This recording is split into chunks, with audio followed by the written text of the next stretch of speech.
When you think Harley, you probably think chrome, big presence, and loud engines. But over the years, they've produced some strange motorcycles that even the dedicated fans have likely never seen.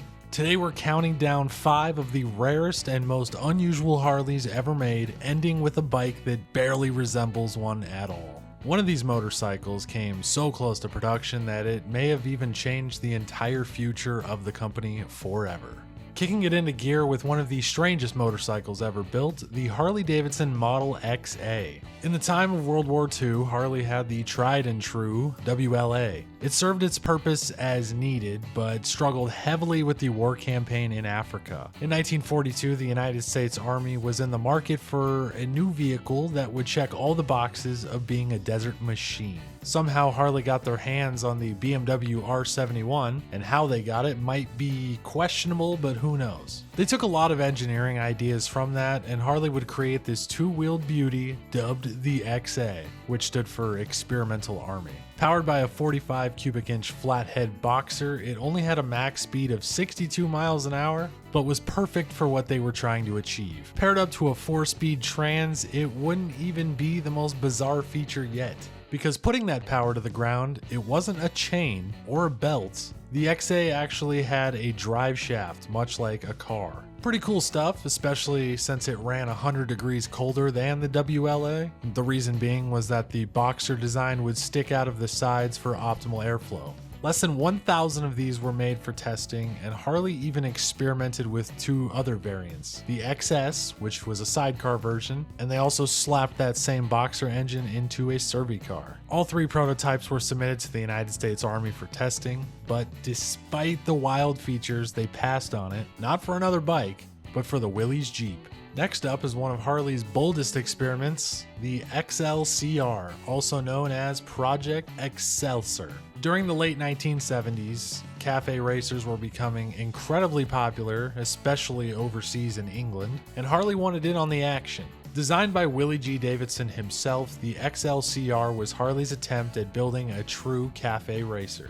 What Harley did was take some inspiration from the XR750, coming in with a dual disc 35mm front end and a 1000cc Sportster motor. It looked to be a fun little machine. The seat was straight and flat, offering a hunched position you would find on a typical sport bike. With the new styling, a pretty solid aerodynamic fairing, and a blacked out scheme, the Excelsior did hit the cafe racer look while keeping true to the Sportster roots. It could reach speeds of 115 miles an hour and run the quarter mile in just over 12.5 seconds. The XLCR would hit the market in 1977, but only last 2 years until '79. Less than 3,000 were ever made, creating one of the rarest models from the company. It ended production because the sales were lacking and the competition overall was just giving better options. A cafe racer is supposed to be cheap and fast. Though it was fast, it was not cheap. The MSRP of the Excelsior was $3,600. After inflation, that's a smidge under 20 grand today.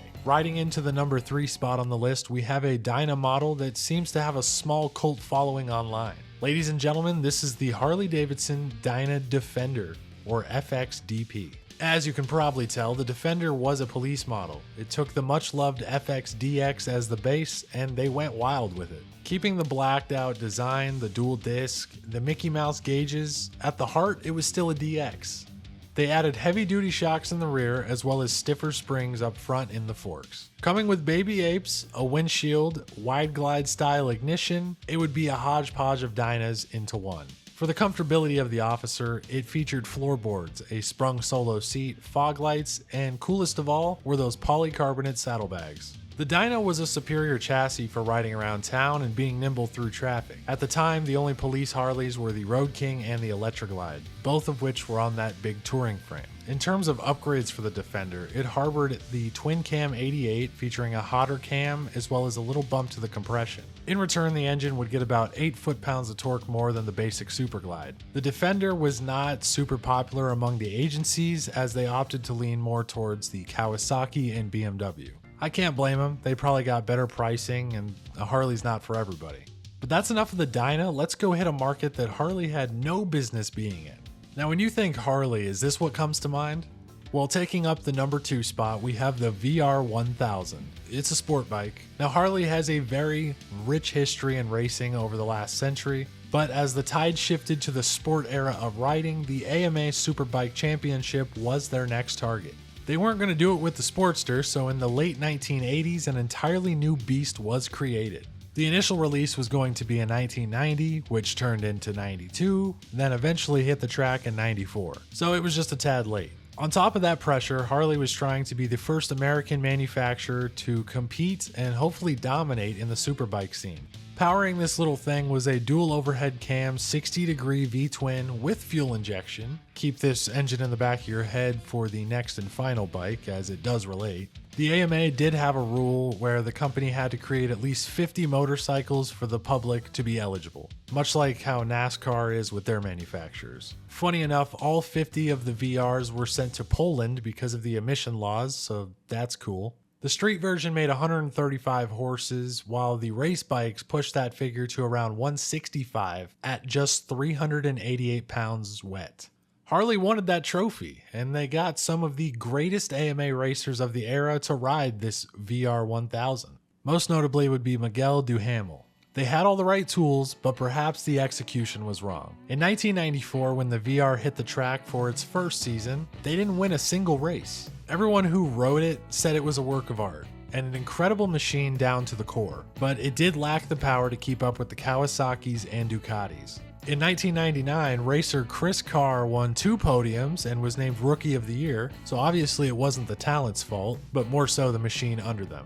After 6 seasons on the track, the VR1000 would be scrapped in 2001, never to be seen again. The engine would be seen one more time though, with some tweaks and changes. It was introduced with the V-Rod, another controversial topic within the Harley community, but I assume you all are very excited to see what we have in store next. Coming in at number 1 is the Harley that came within inches of production. Looks a little like an FXRT, but under the skin it was something completely different. And if I've got to be honest, this is my favorite bike of the video. This is the Harley-Davidson Supernova. This one actually goes all the way back to 1979 with a little known guy named Mike Hillman. Mike was an engineer that worked on Formula One cars, but he was tasked with creating a new machine that would compete with the ones being imported from Japan. Their answer would be the Supernova, and in a move that probably surprised everybody, Harley brought Porsche in to help design the engine.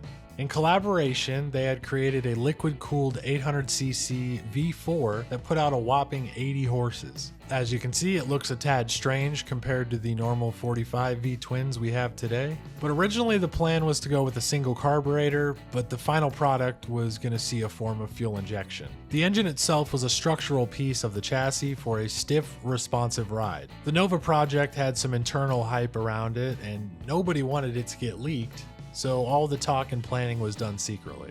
So much so that Harley opened up a dedicated testing facility down in Talladega, Alabama, that was completely off the books. So we've spoken enough about the mechanics, let's get into the styling. Both prototypes would be equipped with the dual disc front end, a fake tank that acted as an airbox with intake scoops on each side, as well as a 3-gauge dash that had a tack, speedo, and a clock. The stripped down version was a sporty looking machine, while the more popular one was set up to be a light touring model. There was so much promise with the Nova that Harley planned to make it the new build your own bike. They drew so many different models ranging from a 400cc V-twin all the way up to a 1500cc V6. I mean, could you imagine riding around in the 80s with a 92 cubic inch sport touring Harley? It's a super cool prototype, but why didn't it go any further? Well, after 2 years of development and $10 million invested into the Nova program, Harley was bought back from AMF. The company was kinda broke. So Von Beals, Willie G. Davidson, they both had to make a very tough call.